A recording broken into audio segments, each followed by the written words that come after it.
গরিবের বর্ষাকাল। মা, ও মা, বল মনা। মা, অনেক তো বেলা হয়ে গেছে, খুব খিদেও পেয়েছে, কিছু খেতে দাও। রান্না কি করে করব? ঘরে তো সবজি কিছুই নেই। কিছুটা চাল ডাল আছে, চাল ডালটা যে ফুটিয়ে দেবো তার জন্য তো আগুনটা জ্বালাতে হবে।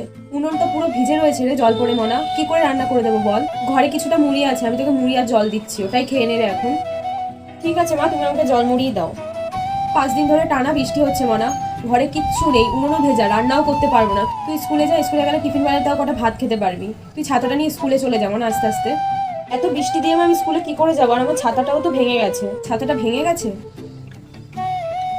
ঠিক আছে, তোর বাবার একটু কাজবাজ হোক, তোকে একটা নতুন ছাতা কিনে দেবো।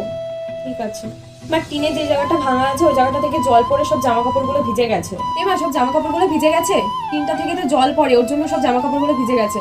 আর এভাবে হবে না, আকাশটা ঠিক হোক আর তোর বাবার একটু কাজকর্ম হোক, তারপর একটু কোনো ব্যবস্থা করতে হবে।